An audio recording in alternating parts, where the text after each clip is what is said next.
Muito bem, caro aluno, cara aluna do Centro Universitário Salesiano de São Paulo. Meu nome é Ronald Oliveira, sou salesiano de Dom Bosco e falo com você que é nosso aluno da extensão universitária de vulnerabilidades juvenis. Nas duas últimas aulas, eu introduzi justamente o esquema das juventudes contemporâneas, alguns aspectos introdutórios, e aí entrei justamente o quê? Na questão da infância, não é?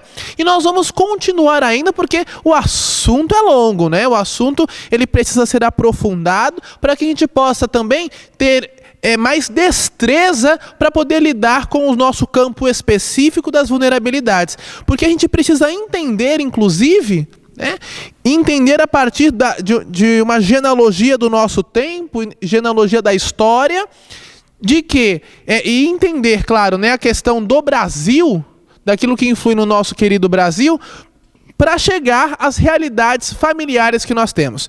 É por isso que hoje nós vamos falar sobre a juventude, vamos falar sobre a infância, mas do Brasil colônia até os dias de hoje. Nossa, bem distante, sim, porque as realidades que nós temos hoje permeiam desde lá, foram construídas a partir daquela realidade. E você que me acompanha nesse momento é convidado a viajar, há séculos atrás, para poder entender esse dinamismo de hoje. Vamos lá então. Primeiro, nós precisamos entender como era a figura no tempo do Brasil colônia, como era entendida a criança naquela época. A criança branca, a criança que era de classe nobre, ela era inicialmente entendida, como mais um ser dentro da família, e era um ser desvalorizado. O pai tinha essa criança justamente para mostrar para os outros. Quanto mais criança, quanto mais em questão de idade, quanto mais criança ela for em relação ao mais velho, mais, me desculpem o perdão da palavra, melhor, menos crédito ela possui, não é? E aí nós vamos conseguir entender que ela vai se tornar objeto de poder, objeto de relação, dentro de uma perspectiva de família, deixa eu virar para cá, família patriarcal, onde o pai provedor,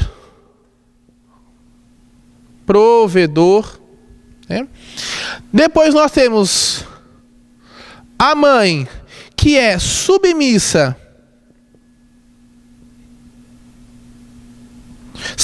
ao esposo, ao esposo, e logo depois os filhos. Nós podemos, diante desse emblema, constatar que até em relação ao filho e em relação à mãe, os filhos estão em segundo lugar no tratamento com a mãe, Os filhos, segundo lugar, porque a mãe precisa dar conta da sua relação com o esposo.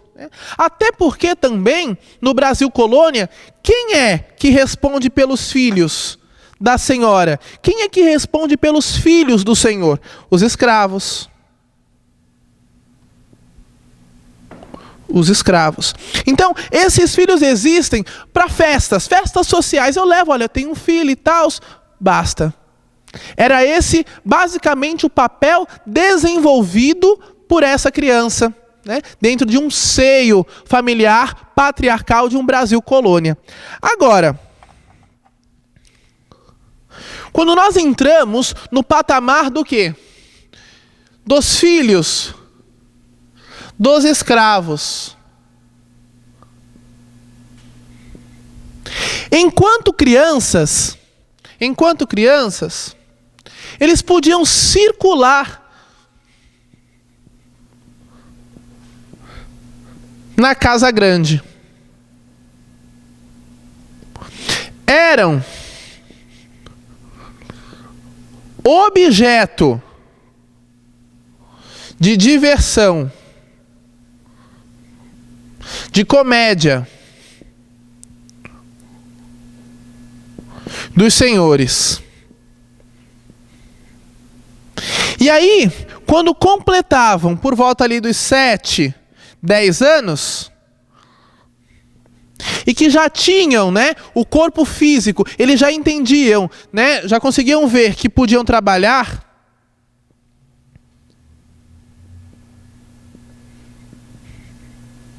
deixavam de ser os bobos da corte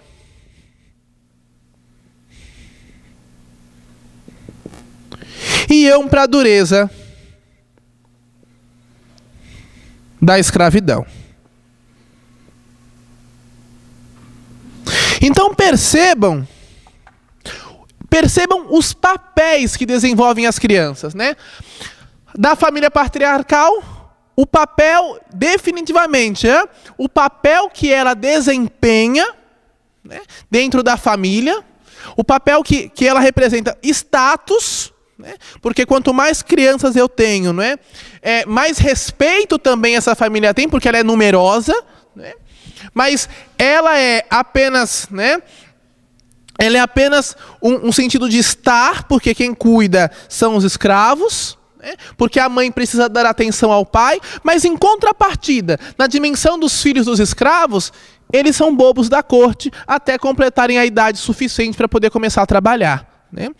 Agora, essa realidade, ela só muda quando lá em 1808 a família real vem para o Brasil.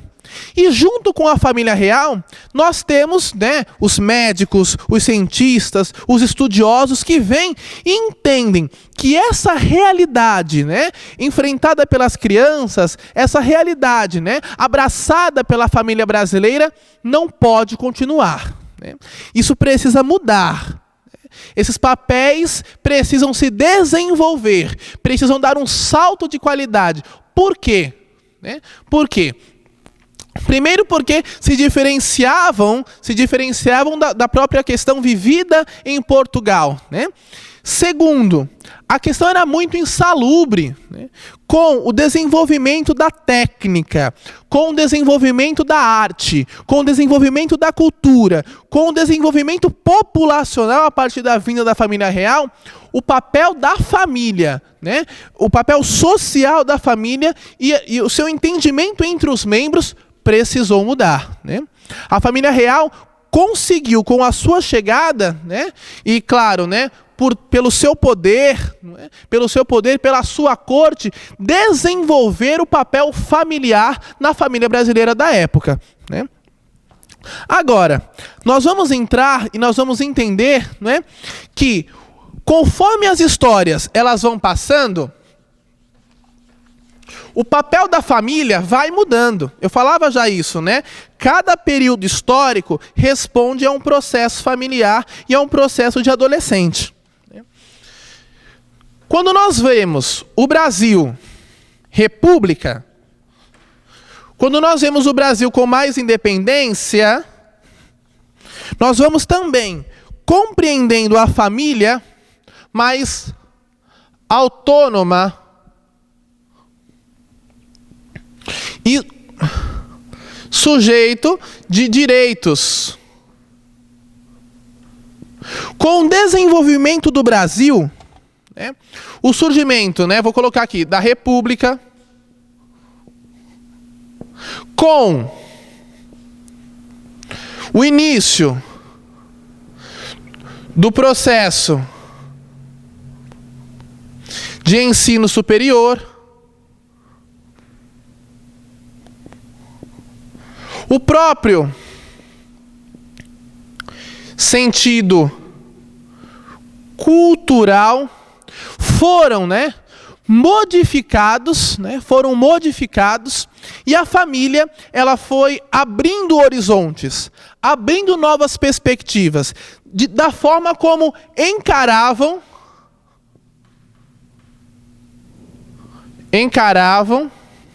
os seus membros.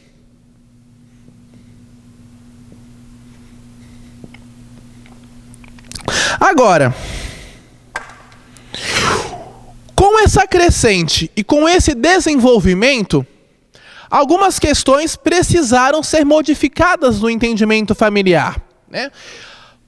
Quando eu digo isso, depois de 1888, as mulheres precisaram assumir um novo papel dentro do seu contexto familiar, não é? Não se existia mais as escravas que cuidavam dos filhos. As mães precisaram ser desafiadas agora a assumirem o cuidado de seus filhos.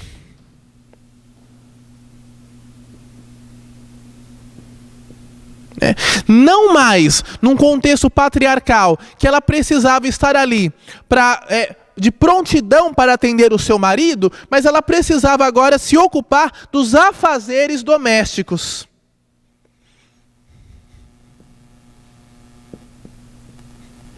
E o pai precisou deixar de ser aquela figura distante e aos poucos se aproximar afetivamente.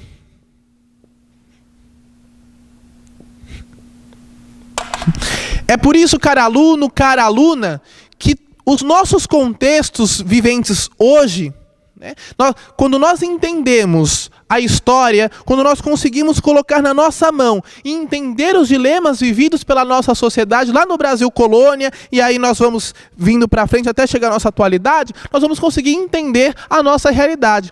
Percebam que muita coisa nós conseguimos entender a partir da realidade que nós vivemos lá. A partir daquilo que a população brasileira viveu naquela época, nós conseguimos trazer para cá e nos clarear a mente diante das adversidades que nos acometem na realidade de hoje, não é? Agora, uma coisa é certa. Com as leis da abolição da escravatura, a lei do ventre livre, todas essas leis que nos ajudaram no processo de libertação da escravatura no Brasil, foram boas? Claro que foram boas. Mas, por um outro lado, elas também foram sinais de desigualdade social. Desigualdade social. Exclusão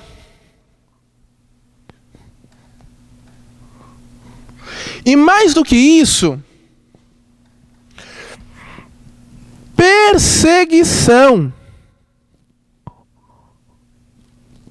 Esse povo que um dia era escravo e que tinha casa para morar, bem ou mal, mas tinha casa para morar, de um dia para o outro não tinha mais. Então, eles precisaram se mudar, e mudar para onde? Para as periferias.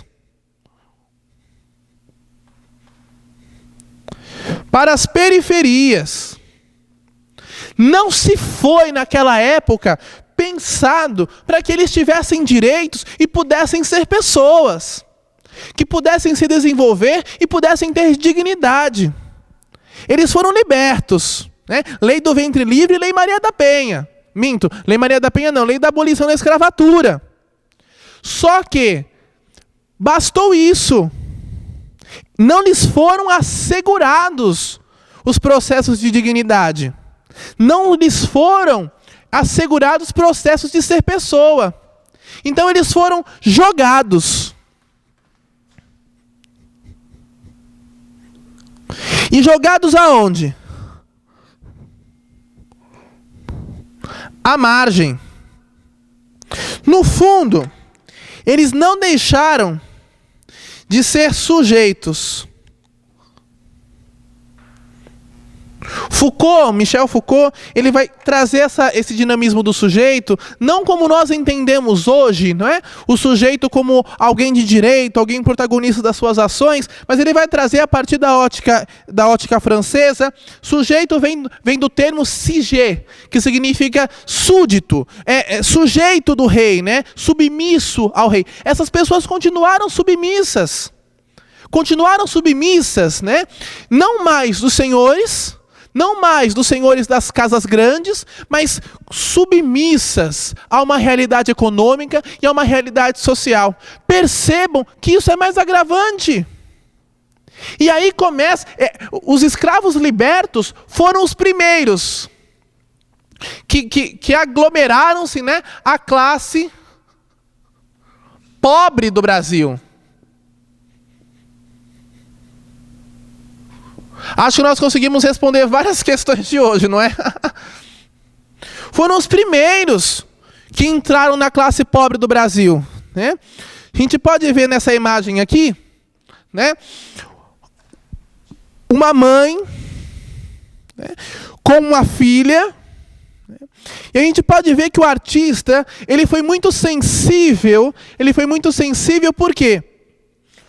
A lei do ventre livre, né, só para que a gente possa lembrar as questões históricas, né, após a aprovação dessa lei, quando o filho de uma escrava nascesse, ele já era livre. Bom, a mãe continuava escrava, o filho livre. No fundo, o filho continuava lá, ou precisava ser separado dos pais. Percebam, percebam que para a classe mais simples, como os direitos eles são esquisitos, eles soam estranhos, né? E nós aprendemos muitas vezes num contexto histórico, num contexto dissimulado, num contexto manipulado, de que isso foi bom por completo. Não foi. As vulnerabilidades começam aí. Quer dizer, antes disso, mas elas afloram sobretudo nesse período da abolição da escravatura, né? Porque nós temos de um dia para o outro uma crescente de massa populacional pobre, que é jogada às margens sociais. Os brancos, os ricos, os nobres continuam assegurados, né? Claro, com seus desafios, porque antes, se eu era responsável por festa, se eu precisava estar com meu marido, agora eu preciso cuidar da casa e cuidar dos meus filhos, a menos que eu pague uma escrava, mas não era bem isso, isso não era bem visto inicialmente, né? Isso não era bem visto, pagar para um cara que antes eu tinha pago e era meu. Peraí, que história é essa? Mas eu não posso dizer que não houveram sofrimentos dos dois lados, mas é claro que quem sofreu mais foram esses. Quem sofreu mais foram esses, que foram abandonados, que foram jogados ao léu por uma lei que os libertou. Mas eu pergunto a você, que tipo de liberdade é essa? Uma liberdade que os condicionou à pobreza extrema, à morte, ao abandono social, à perseguição econômica. Isso é sério, porque isso reflete nos dias de hoje, caro aluno, cara aluna. Vocês sabem disso. Basta ir numa Fundação Casa e você percebe quem é o público que está lá. Basta perguntar a cada um deles a sua história, né? Basta perguntar a cada um deles a realidade no qual eles vêm. Nós vamos perceber claramente o que isso quer nos dizer. E de onde é que vem isso? Né? De onde é que vem isso? Agora, né, nós vamos entender, né, nós vamos assimilar que a escola, o contexto educacional, também desempenhou um papel fundamental para a mudança familiar. Com o desenvolvimento da escola, que antes, não é, era de uma única sala, ao lado da igreja, né, onde nós tínhamos várias pessoas de várias idades, a escola ela foi se desenvolvendo como até chegar como nós entendemos hoje. Esse processo de desenvolvimento escolar, de desenvolvimento e aprofundamento de estudos, né, da educação, também fez com que a realidade familiar, a realidade juvenil, a realidade do adolescente mudasse, né? Nós podemos acompanhar aí, olha, percebam que no século XIX, e esse século por excelência, não é? É o século também, segundo Michel Foucault, da construção do sujeito. Nós vamos entender que, em particular, não é? Porque é o século também da Revolução Industrial, das máquinas, dos processos industriais, a escola precisou responder com eficácia, o processo educacional precisou ser mais forte, porque as máquinas vinham. E eu precisava o quê? Eu precisava me capacitar para ser alguém no mercado de trabalho. Porque senão, me acometia mais uma situação de exclusão. Se eu não tenho oportunidade boa de estudo, eu sou jogado à margem. Se eu não tenho, né, capacidade estrutural e intelectual para trabalhar, eu sou jogado às margens. Agora, nós precisamos fazer essa reflexão, não é? Será que isso só aconteceu lá no contexto colônia? Será que isso só aconteceu dentro daquele contexto? Será que isso não acontece hoje? Não, ou só em Marte? Precisa ser a nossa pergunta. Creio eu, penso eu, que algumas coisas não mudaram. Será que aquele que está num colégio particular, né, tem os mesmos direitos, os mesmos direitos tem, não é? Mas assim, os mesmos entendimentos, as mesmas oportunidades do que aquele que está num colégio público, né, que está num colégio público, muitas vezes deficitário no sentido educacional, no sentido de promover educação, ensino e profissionalismo? Será que eles estão pau a pau para concorrerem juntos por uma única vaga no mercado de trabalho? Faça-me o favor, não é? Nós precisamos ir além disso, nós precisamos entender o que é que está por trás disso, queridos. Agora, continuando aqui, para que a gente possa entender, eu vou trazer alguns dados, né? Prestem atenção aqui. Antes de falar dos dados propriamente, preciso falar também com vocês a questão de como a escola ela foi lugar, não é? Lugar de encontro com a moral. A escola ela conseguiu por muito tempo controlar os seus alunos, né? Ao invés de eu estar na rua, né, jogando, ao invés de eu estar na rua fazendo arte no sentido negativo da palavra, se ao invés de eu estar na rua fazendo sexo, eu vou ficar na escola para aprender. Então a escola por muito tempo foi um ambiente controlador da moral. Controlador da moral, né? Agora, hoje a realidade mudou. Percebam aqui, ó, eu vou ler na íntegra. Ainda hoje, estar dentro ou fora do ambiente escolar, do sistema escolar, é um fator de identidade, respeito e autoestima para os jovens. Embora existam muitos adolescentes e jovens fora da escola e do trabalho regular, conhecidos como geração neném. Agora, de acordo com a última síntese de indicadores sociais do IBGE aí de 2017, 1 em cada 5 adolescentes e jovens de 15 a 29 anos está nessa situação. O que corresponde a 11,6 milhões de pessoas. 11,6 milhões de pessoas. A grande maioria é de jovens com filhos, com menos escolaridade, mulheres, negros ou pardos, e membros de famílias cuja renda per capita é de até meio salário mínimo. Nós vamos perceber quem é esse público que está na evasão escolar. Quem é majoritariamente o público que está fora do ambiente profissional e do ambiente escolar? Será porque são vagabundos? Ou será que porque não tiveram oportunidades sólidas de crescimento? Oportunidades sólidas de alavancarem nos seus processos e nos seus projetos de vida. Aliás, será que foram oportunizados a terem projetos de vida?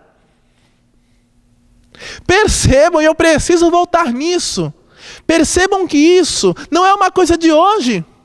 Não é culpa do governo de hoje, culpa do governo de ontem. Isso é um processo cultural. Isso está intrínseco na cabeça do brasileiro, da brasileira. Isso está intrínseco. O pobre, o rico, aquele que tem oportunidade, aquele que não tem. E aí, eu falava na aula passada das construções urbanas. Das construções urbanas, não é? aquilo que é construído para o pobre, aquilo que é construído para o rico, aquilo que é construído para quem... bom, eu construí esse espaço aqui para tal pessoa ir, para tal pessoa não ir. E isso é gerador de exclusão, e é o que nós mais temos na nossa realidade brasileira, é o que nós mais temos na nossa realidade global, graças a um sistema socioeconômico no qual nós vivemos. Né? Agora, nós precisamos ter atenção, porque nós falamos da geração neném, só que ela não pode ser um fator de estigma, porque senão, nós temos esse dado, mas esse dado precisa nos fazer seguir em frente, do ponto de vista de proporcionar, sobretudo porque fazemos essa extensão universitária, não é? E a nossa oportunidade, justamente, nós estamos ali para poder também gerar possibilidade de entendimento desses jovens, porque na sua grande maioria dos jovens que estão detidos, os jovens que estão internos na fundação, são jovens que não concluíram nem o ensino fundamental, nem o ensino médio, ou seja, eles estão nessa geração. Agora, se o nosso fator cultural é de exclusão, meu querido aluno, minha querida aluna, dê passos para trás. Nós precisamos rever conceitos. Nós vamos ler novamente isso daqui, esses slides, porque eles são de profunda atenção. Você precisa guardar esses elementos que são importantes. Claro, toda aula é importante, mas eu faço questão de chamar para algumas terminologias, algumas questões que a gente precisa gravar para a vida. Não é só para atender jovem em estado de vulnerabilidade ou jovem em estado de cumprimento de medidas. Percebam aqui, ó. Entre 2014 e 2016, período que corresponde ao agravamento da crise econômica no Brasil, e consequente aumento do desemprego, o número desses adolescentes e jovens, né, que sofrem evasão escolar, evasão do sistema profissional, aumentou em todas as regiões do país. Só que isso daí, a gente fala de 2014, 2016, mas isso também vem de antes. Né?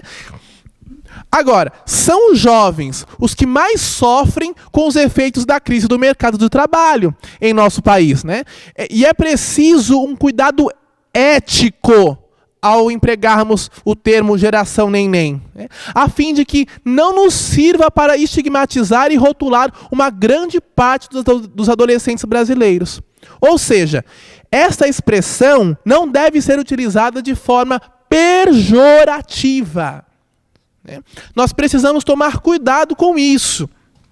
Agora, né, nós vamos entender que são inúmeros também os fatores que impedem os nossos jovens e os nossos alunos, né, os nossos jovens, os nossos adolescentes, a estarem, por exemplo, no mercado de trabalho ou também no sistema educacional, quando nós falamos de jovens que já são vulneráveis.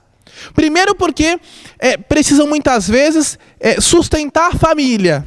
E quando eu digo família, nem digo porque são pai ou mãe, mas porque precisam sustentar a família, porque pai e mãe não dão conta, ou porque pai e mãe também estão em estado de vulnerabilidade, ou estão presos, ou estão em qualquer outra situação de risco, e esse jovem precisa assumir o controle da sua família.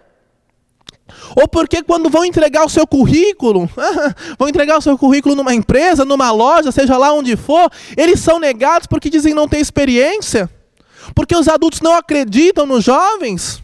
Porque o jovem, e eu falava isso na introdução da aula, lá na primeira aula, que o jovem é visto como problema, o jovem é visto como aquele ser inconsequente, então por isso eu prefiro empregar alguém que saiba do que eu ensinar.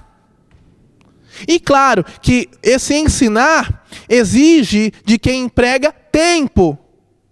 E esse tempo talvez eu deixe de produzir para poder ensinar, mas eu não penso no outro, eu penso apenas no meu lucro. Percebam os problemas, que são sérios. Que são sérios.